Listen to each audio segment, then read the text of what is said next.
ہیں حضرت واقدی رحمۃ اللہ علیہ. تو ان کے پاس کچھ نہیں تھا کہ گھر کا خرچ چلائیں، کچھ ساری افطاری کے لیے کچھ راشن پانی ہو جائے. انہوں نے اپنے ایک دوست، علوی دوست کی طرف رکا بھیجا کہ رمضان کا مہینہ آنے والا ہے، میرے پاس کچھ بھی نہیں، مجھے کچھ قرضہ حسنہ کے طور پہ 1000 درہم بھیجیے.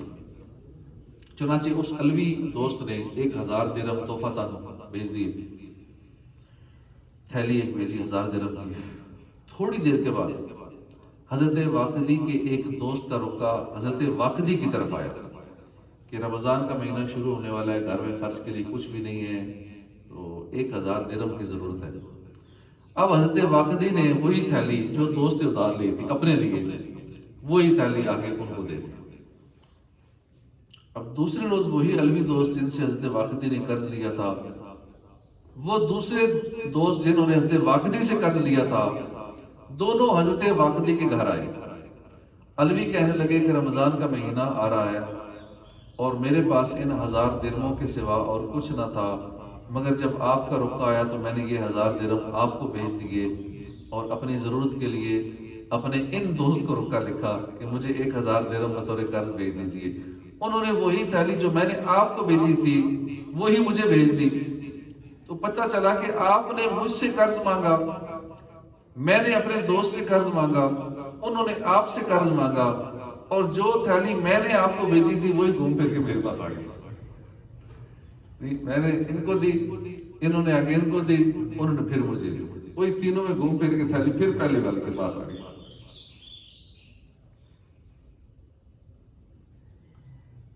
جو تھیلی میں نے آپ کو بھیجی وہ آپ نے اسے بھیج دی، اس نے وہی مجھے بھیج دی. پھر تینوں حضرات نے اتفاق رائے سے اس رقم کے 3 حصے کر کے آپس میں تقسیم کر لی. اسی رات حضرت واقدی کو خواب میں جناب رسالت مآب صلی اللہ علیہ وسلم کی زیارت ہوئی اور فرمایا کل تمہیں بہت کچھ مل جائے گا. چنانچہ دوسرے روز امیر یحییٰ برمکی نے حضرت واقدی کو بلا کر پوچھا کہ میں نے رات خواب میں آپ کو پریشان دیکھا، کیا بات ہے؟ حضرت واقدی نے سارا قصہ سنایا. تو یحییٰ برمکی نے کہا کہ میں یہ نہیں جانتا کہ اب تینوں میں زیادہ سخی کون ہے، تینوں نے اپنا کام کمال کا کام کیا. بے شک آپ تینوں ہی سخی ہیں، تینوں ہی واجب الاحترام ہیں. پھر اس نے 30,000 درہم حضرت واقدی کو اور 20 ہزار درہم ان دونوں کو دیے. حضرت واقدی کو قاضی بھی مقرر کر دیا. اللہ رب العزت کہ ان پر رحمتوں کے صدقے ہماری مغفرت ہو. تو یہ ہوتے ہیں سخی لوگ، اثار کرنے والے لوگ. خود ضرورت ہے پھر بھی اثار کر دیا. دوسرے مسلمان، ان پیسوں کی خود ضرورت ہے 1000 درہم کی، لیکن جیسے ہی دوسرے مسلمان نے مانگا نا اپنی ضرورت کی چیز دوسرے کو دے دینا، یہی تو اثار کہلاتا ہے. اللہ کے نیک بندے سخی ہوتے ہیں اور پیکرے اثار ہوتے ہیں، اور وہ اپنے اسلامی بھائی کی تکلیف دور کرنے کی خاطر اپنی مشکلات کی ذرا پرواہ نہیں کرتے کہ ٹھیک اپنے پاس کھانے کے لیے کچھ نہیں ہے، میرے دوسرے مسلمان بھائی کو مل جائے، اس کا ٹائم پاس ہو جائے. اس حکایت سے معلوم ہوا کہ جود و سخاوت سے ہمیشہ فائدہ ہی ہوتا ہے. اور یہ بھی معلوم ہوا کہ اللہ کے محبوب صلی اللہ علیہ وسلم اپنے امتیوں کے حال سے باخبر ہے. جبھی تو خواب میں آ کے فرمایا غلاموں کی بگڑی بھی بناتے ہیں، یعنی حضور کو پتہ بھی ہے میرا غلام مشکل میں ہے، اور پھر آ کے اس مشکل کو حل بھی کرتے ہیں. اللہ کی راہ میں اثار کی بڑی فضیلت ہے. چنانچہ سرکار مدینہ صلی اللہ علیہ وسلم کا فرمان مغفرت نشان ہے، جو شخص کسی چیز کی خواہش رکھتا ہو پھر اس خواہش کو روک کر اپنے اوپر دوسرے مسلمان کو ترجیح دے، اللہ تعالیٰ اسے بخش دیتا ہے. حضرت سیدنا امام قتادہ وغیرہ کے استاذ حدیث ہے سیدنا عبداللہ بن غالب حدانی، یہ شہید کر دیے گئے. تدفین کے بعد ان کی قبر شریف کی مٹی سے مشک کی خوشبو آتی تھی. کسی نے خواب میں دے کر پوچھا کہ آپ کے ساتھ کیا معاملہ فرمائے گا؟ کہا اچھا معاملہ فرمائے گا. پوچھا آپ کو کہاں لے جائے گا؟ کہا جنت میں. پوچھا کون سے عمل کے باعث؟ فرمایا ایمان کامل، تہجد اور گرمیوں کے روزوں کے سبب. پھر پوچھا آپ کی قبر سے مشک کی خوشبو کیوں آ رہی ہے؟ تو جواب دیا یہ میری تلاوت اور میرے روزوں میں پیاس کی خوشبو ہے. اللہ رب العزت کی ان پر رحمتوں کے صدقے ہماری مغفرت ہو. اسی طرح امام بخاری کی قبر انور کی مٹی سے بھی مشک کی خوشبو آتی تھی. بار بار قبر کی مٹی ڈالی جاتی ہے قبر پر مگر لوگ خوشبو کی وجہ سے تبرکن اٹھا کر لے جاتے تھے، یعنی مٹی سے خوشبو آتی تھی، لوگ مٹی لے جاتے تھے، خوشبو آ رہی ہے تبرک کے طور پہ، اور مٹی ڈالتے تھے، وہ بھی لوگ لے جاتے تھے۔ صاحب دلائل الخیرات شیخ سلیمان جزولی رحمۃ اللہ کی قبر انور بھی معطر تھی، کستوری کی خوشبو کی لپٹیں آتی تھیں سلیمان جزولی رحمۃ اللہ کی قبر سے، کیونکہ آپ زندگی میں کثرت سے درود شریف پڑھا کرتے تھے۔ انتقال کے 77 برس کے بعد کسی سبب سے سوئس سے مراکش میں ان کی میت کو، ڈیڈ باڈی کو منتقل کیا گیا۔ جب قبر کشائی کی گئی تو آپ کا جسم صحیح سلامت تھا، کفن تک بوسیدہ نہیں ہوا۔ وفات سے قبل آپ نے داڑھی مبارک کا خط بنوایا تھا، وہ خط ایسے ہی تھا جیسے آج خط بنوایا، 77 سال کے بعد۔ یہاں تک کہ کسی نے امتحاناً آپ کے رخسار پر انگلی رکھ دی تو اس جگہ سے خون ہٹ گیا، جیسے زندہ بندے کو انگلی رکھتے ہیں نا خون ہٹ جاتا ہے، اسی طرح جہاں دبایا گیا تھا وہاں سفیدی سی ہو گئی تھی، یعنی بالکل زندہ انسان کی طرح ان کا خون رواں دوا تھا 77 سال کے بعد۔ حالانکہ 2-4 دن کے بعد میت کی حالت دیکھیں نا تو کیا ہڈیاں بکھری نظر آتی ہیں، گوشت پوشت یہ سب کچھ ختم ہو جاتا ہے۔ تو یہ اللہ والوں کی شانیں ہیں، اور خاص کر ان کی جو درود پاک کی کثرت کی وجہ سے ہے۔ شیخ سلیمان جزولی رحمۃ اللہ انہوں نے درود پاک کے بارے میں کتاب بھی لکھی ہے، دلائل الخیرات، یہ ہر ایک پاس ہونی چاہیے، گھر میں ہونی چاہیے، یا نیٹ سے ڈاؤن لوڈ کر سکتے ہیں۔ اس میں بہت سارے درود پاک انہوں نے لکھے ہیں۔ بڑا ان کا پیارا واقعہ ہے کہ انہوں نے وہ کتاب کیوں لکھی تھی۔ یہ کہیں جا رہے تھے راستے میں، نماز کا ٹائم ہو گیا تو اب نماز پڑھنی تھی، انہوں نے کہا وضو کریں۔ وضو کے لیے پانی تلاش کیا، ایک کنواں نظر آیا، کنویں پر جب پانی نکالنے لگے تو برتن ہی نہیں ہے، بڑے پریشان تھے کہ برتن نہیں ہے، پانی نکالنا ہے، وضو کرنا ہے، نماز پڑھنی ہے۔ اتنے میں ایک بچی قریب تھی، اس نے پوچھا، قریب مکان تھا وہاں سے جھانکا، بزرگوں کیا پریشانی ہے؟ کہا کہ میں وضو کرنا ہے، برتن نہیں ہے۔ کہا آپ کا تعارف کیا ہے؟ کہا جی میں سلیمان جزولی۔ اچھا اچھا آپ وہی سلیمان جزولی جن کی شہرت کے ڈنکے بج رہے ہیں، کیونکہ اپنے زمانے کے بڑے مشہور اللہ والے تھے، کہ آپ کی شہرت کے ڈنکے بج رہے ہیں اور حال یہ کنویں سے پانی نہیں نکال سکتے۔ اتنے میں اس بچی نے کنویں میں تھوکا، پانی اوپر آ گیا۔ یہ حیران بھائی جان، انہوں نے وضو کیا، نماز پڑھی، بچی سے پوچھا کہ کیا کمال ہے آپ کے اندر کہ آپ نے تھوکا پانی اوپر آ گیا؟ اس با کمال بچے نے کہا میں درود پاک پڑھتی ہوں، یہ اس کی برکت ہے۔ انہوں نے کہا مجھے بتاؤ کون سا درود پڑھتی ہو؟ اس نے بتایا نہیں۔ پھر آپ نے اسی طرح سوچ لیا کہ اب میں ایک کتاب لکھوں گا جس میں سارے درود پاک لکھوں گا، تو وہ درود پاک لکھتے اس بچی کو دکھاتے، اب اس میں کہتی نہیں، پھر اور درود پاک لکھتے بچی کو بتاتے وہ درود پاک ہے جو تم پڑھتی اس میں ہے، یہاں تک کہ پھر اس بچی نے کہا ہاں اب اس میں وہ درود پاک ہے جو میں پڑھتی ہوں۔ پھر آپ نے وہ کتاب مکمل کی، دلائل الخیرات شریف۔ یہ کتاب ہونی چاہیے گھر میں، روزانہ ہو سکے تو اس کا کچھ نہ کچھ حصہ میں پڑھنا چاہیے۔ جبی میلی نہیں ہوتی، بدن میلا نہیں ہوتا، غلامان محمد کا کفن میلا نہیں ہوتا۔ تو جو خوش نصیب قبر میں صحیح سلامت رہیں گے نا، ان میں ایک وہ بھی ہے کہ جو کثرت سے درود پڑھتا ہے، اس کی بھی میت قبر میں صحیح سلامت رہتی ہے، اس کی گوشت پوشت ہڈیاں بسلیاں ٹوٹتی پھوٹتی بکھرتی نہیں ہے۔ اگر ہم بھی چاہتے ہیں کہ ہمارا بدن سلامت رہے تو درود پاک کی کثرت کرنی چاہیے۔ حضرت سفیان ثوری رحمۃ اللہ علیہ فرماتے ہیں ایک بار میں 3 سال تک مکہ مکرمہ میں مقیم رہا، ایک مکی شخص روزانہ دوپہر کے وقت طواف کعبہ کرتا، 2 رکعت واجب الطواف ادا کرتا، پھر مجھے سلام کرتا اور اپنے گھر چلا جاتا۔ مجھے اس نیک بندے سے محبت ہو، وہ سخت بیمار ہو گیا، میں عیادت کے لیے حاضر ہوا۔ اس نے مجھے وصیت کی کہ جب میں فوت ہو جاؤں تو اپنے ہاتھوں سے غسل دے کر میری نماز جنازہ ادا فرمائی، مجھے تنہا نہ چھوڑیے، ساری رات میری قبر پہ میرے پاس تشریف رکھی، نیز منکر نکیر کی آمد کے وقت آپ مجھے تلقین فرمائیے گا۔ میں نے حامی بھر لی۔ چنانچہ اس کے انتقال کے بعد میں نے حسب وصیت عمل کیا، قبر کے پاس حاضر تھا کہ مجھے اونگ آ گئی۔ میں نے ہاتف غیبی کی آواز سنی، اے سفیان اس کو تلقین، تیری تلقین اور قربت کی کوئی حاجت نہیں ہے، اس لیے کہ ہم نے خود ہی اس کو انس دیا اور تلقین کی۔ میں نے کہا اس کو کس عمل کے سبب یہ رتبہ ملا؟ آواز آئی رمضان المبارک اور اس کے بعد شوال کے 6 روزے رکھنے کی وجہ سے سیدنا سفیان ثوری فرماتے ہیں کہ اس ایک رات میں یہی خواب میں نے 3 بار دیکھا. میں نے بارگاہ الہی میں عرض کی یا اللہ مجھے بھی اپنے فضل و کرم سے ان روزوں کی توفیق عطا فرما. اللہ رب العزت کی ان پر رحمت ہو، ان کے صدقے ہماری مغفرت ہو.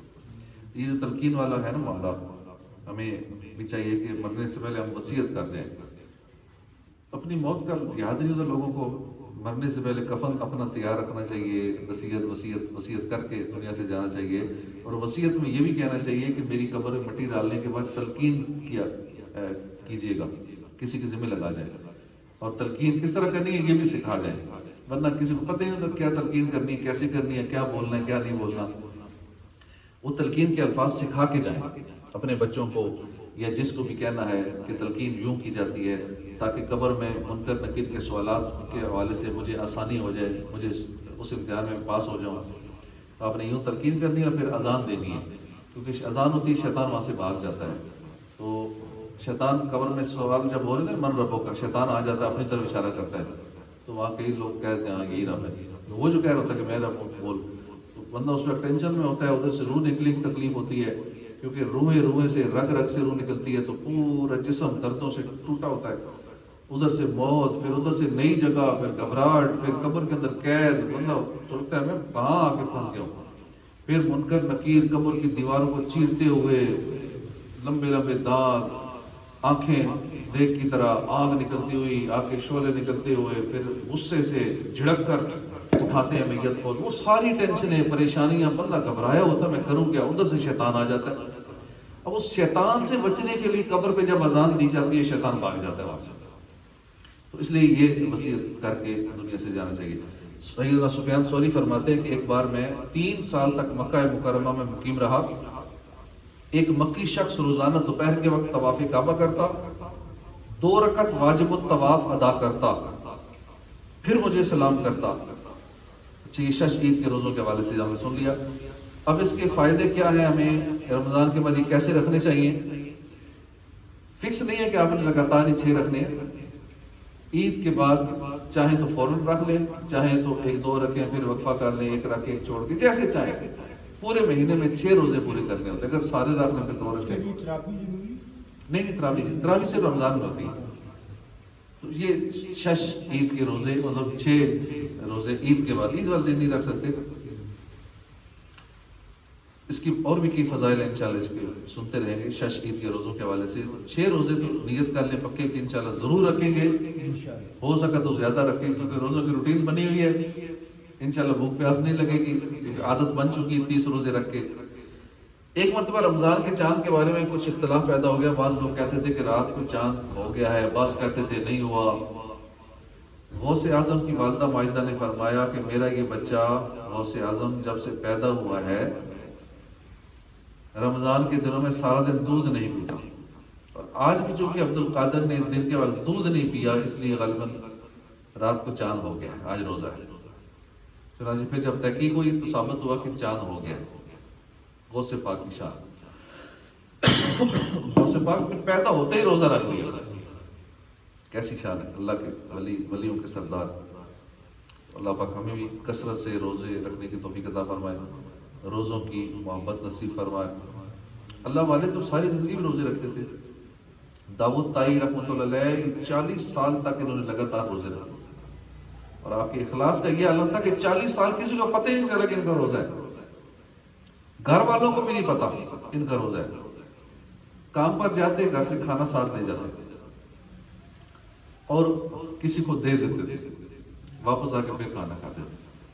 گھر والے یہ سمجھتے کھانا لے کے جاتے تو کھانا کھاتے ہیں. تو اس طریقے سے آپ نے روزے رکھے کہ کسی کو میرے روزے کا پتہ نہ چلے، میرے رب کو پتہ ہو، مجھے پتہ ہو، گھر والوں کو بھی پتہ نہ ہوگا. ایسا اخلاص ہونا چاہیے. سیدنا داؤد طائی کو اپنے نفس پر زبردست قابو تھا. تذکرۃ الاولیاء میں ہے کہ ایک بار گرمی کے موسم میں دھوپ میں بیٹھے مشغول عبادت تھے کہ آپ کی والدہ محترمہ نے فرمایا بیٹا سائے میں آ جاتے تو بہتر تھا. آپ نے جواب دیا امی جان مجھے شرم آتی کہ اپنے نفس کی خواہش کے لیے میں قدم اٹھاؤں، کیونکہ سائے میں جانا نا میرے نفس کی خواہش ہے کہ گرمی ہے تو چلو سائے میں، تو اپنے نفس کی خواہش کے لیے تو کام کوئی نہیں کرنا. جو کرنا ہے اللہ کی رضا کے لیے کرنا.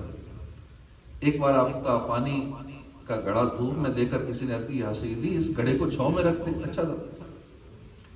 فرمایا جب میں نے رکھا تو اس وقت یہاں چھاؤں تھی، لیکن اب دھوپ میں سے اٹھاتے ہوئے مجھے ندامت محسوس ہو رہی ہے کہ میں اپنے صرف نفس کی راحت کی خاطر گڑھا ہٹانے میں وقت صرف کروں، گڑھا وہاں سے ہٹا کے سائے میں رکھنے میں میرا ٹائم لگے گا، میں کیوں اس ٹائم کو ضائع کروں، وہی ٹائم میرا اللہ کے ذکر میں گزرے۔ ایک مرتبہ دھوپ میں قرآن کی تلاوت کر رہے تھے، کسی نے کہا حضور سائے میں آ جائے، فرمایا مجھے اتباع نفس پسند نہیں ہے، یعنی نفس بھی یہی کہہ رہے ہیں کہ سائے میں چلے جاؤ، مگر میں اس کی پیروی نہیں کر سکتا۔ اسی رات آپ کا وصال ہو گیا، اور انتقال کے بعد کسی غیبی آواز سنی گئی کہ داؤد دائی اپنی مراد کو پہنچ گیا، کہ اس کا پروردگار اسے خوش ہے۔ اللہ کی ان پر رحمت ہو، ان کے صدقے ہماری مغفرت ہو۔ ان حکایت سے ہمیں عبرت حاصل کرنی چاہیے۔ جو بلا ضرورت اپنی نیکیوں کا اظہار کرتے ہیں، ریاکاری کا خطرہ مول لے لیتے ہیں، مثلا کوئی کہتا ہے میں جی ہر سال رجب شعبان رمضان کے روزے رکھتا ہوں، کوئی بولتا ہے میں اتنے سال ہر ماہ ایام بیس کے روزے رکھتا ہوں، کوئی اپنے حج کی تعداد کا اعلان کرتا ہے، جی میں دوسری بار جب حج پہ گیا تھا تو یہ ہوا تھا۔ اب بات کوئی اور کرنی ہوتی ہے، بتانا مقصد ہوتا ہے کہ حج کا پتہ لگ جائے، میں جب چوتھی بار حج پہ گیا تھا نا تو پھر میں اس ٹائم یہ لایا تھا فلاں چیز، تو پتہ لگ گیا بھی 4 حج کیے ہیں۔ حج کی تعداد لوگوں کو بتائیں گے، عمروں کی گنتی بتائیں گے کہ چوتھی بار جب عمرے پہ گیا تھا میں یہ لے کے آیا تھا، جب 5ویں بار عمرے پہ گیا تھا تو پھر یہ ہوا تھا، تو 5 عمروں کی تعداد بتا دی۔ اسی طرح کوئی کہتا ہے میں روزانہ اتنے درود پڑھتا ہوں، اتنے عرصے سے دلائل الخیرات شریف کا ورد کر رہا ہوں، میں اتنی تلاوت کرتا ہوں، ہر ماہ فلاں مدرسے میں اتنا چندہ پیش کرتا ہوں۔ الغرض خواہ مخواہ اپنے نوافل، تہجد، نفلی روزوں، عبادت کا خوب چرچا کیا جاتا ہے، خدا نخواستہ ریاکاری میں جا پڑے تو اس کا عذاب برداشت نہیں ہو سکے گا۔ اتنی جو مشقت کر رہے ہیں عبادت کی ساری ضائع ہو جائے گی، مشقت بھی ہے اور اجر بھی کچھ نہیں ملنا، تو بہتر چپ کر کے اللہ کی رضا کے لیے جو کرنے کرے۔ سرکار صلی اللہ علیہ وسلم نے ارشاد فرمایا کہ جب الحزن سے اللہ کی پناہ طلب کرو۔ صحابہ نے عرض کیا رسول اللہ یہ کیا ہوتا ہے جب الحزن؟ فرمایا یہ جہنم میں ایک وادی ہے جس کی سختی سے جہنم بھی روزانہ 400 بار پناہ مانگتا ہے، اتنی خطرناک وادی ہے۔ اس میں وہ قاری داخل ہوں گے جو اپنے اعمال میں ریاکاری کرتے ہیں، ریا کرتے ہیں۔ ریا کی تعریف یہ کہ اللہ کی رضا کے علاوہ کسی اور ارادے سے عبادت کرنا، گویا عبادت سے غرض یہ ہو کہ لوگ اس کی عبادت پر آگاہ ہوں تاکہ وہ ان لوگوں سے مال بٹورے، یا لوگ اس کی تعریف کریں، یا لوگ نیک آدمی سمجھیں، یا لوگ اس کی عزت کریں نیک سمجھ کے، تو وہ ریاکار ہے۔ آج کل مدنی منا یا مدنی منی اگر حفظ قرآن مکمل کر لے تو اس کے لیے شاندار تقریب کی جاتی ہے۔ اگر اس سے مقصود ریاکاری اور دکھاوا نہ ہو، اچھی سی نیتوں کے ساتھ محض اللہ کی رضا کے لیے انعقاد کیے تو یہ ایک اچھا عمل ہے۔ ہو سکے تو اپنے حافظ مدنی منع کی دینی ترقی کے لیے اسے بزرگوں کی بارگاہوں میں پیش کر کے عمر بھر قرآن یاد رہنے اور اس کے احکامات پر عمل کرنے کی دعائیں بھی کرا لینی چاہیے۔ انشاءاللہ اس کی برکت سے خوب اس کو فائدہ ہوگا، قرآن اسے حفظ رہے گا۔ حفظ کرنا آسان ہے مگر حافظ رہنا مشکل ہے، کہ بہت بڑا نیک کام ہے حفظ کرنا، مگر حفظ کرنا آسان ہے، عمر بھر حافظ رہنا مشکل ہے۔ لہٰذا جو بھی اپنی اولاد کو حفظ کروائے یا خود کرے تو ان سے عرض ہے کہ اپنی عمر بھر اپنی حافظ اولاد پر کڑی نگرانی بھی رکھیں اور تاکید کریں کہ روزانہ کم از کم 1 منزل تلاوت کرے، یہ نہ ہو سکے تو روزانہ کم از کم 1 پارہ تو لازمی پڑھنا چاہیے تاکہ حفظ باقی رہے۔ اور اپنی بھی روٹین ہمیں بنانی چاہیے کہ روز کم از کم 1 سپارہ تو ہم پڑھ لیا کریں۔ بخاری شریف میں ہے، سرکار صلی اللہ علیہ وسلم کا فرمان ہے نگاہ رکھو قرآن کو اور اسے یاد کرتے رہو، سو قسم ہے اس کی جس کے قبضے میں میری جان ہے، البتہ قرآن زیادہ چھوٹنے پر آمادہ ہے ان اونٹوں سے جو اپنی رسیوں سے بندھے ہوئے۔ یعنی جس طرح بندھے ہوئے اونٹ چھوٹنا چاہتے ہیں اور اگر ان کی محافظت اور احتیاط نہ کی جائے تو رہا ہو جائیں، اس سے زیادہ قرآن کی کیفیت ہے۔ اگر اسے یاد نہ کرتے رہو گے تمہارے سینوں سے نکل جائے گا، بس تمہیں چاہیے ہر وقت اس کا خیال رکھو، یاد کرتے رہو، اس دولت بے نہایت کو ہاتھ سے نہ جانے۔ اس لیے ہمیں قرآن کو ریگولر پڑھیں گے تو یاد رہے گا، ورنہ جو تھوڑا بہت یاد کیے ہیں وہ بھی نکل جائے گا۔ اللہ پاک ہمیں قرآن کی سچی محبت نصیب فرمائے، آمین بجاہ النبی الامین صلی اللہ علیہ وآلہ وسلم۔ سورہ یاسین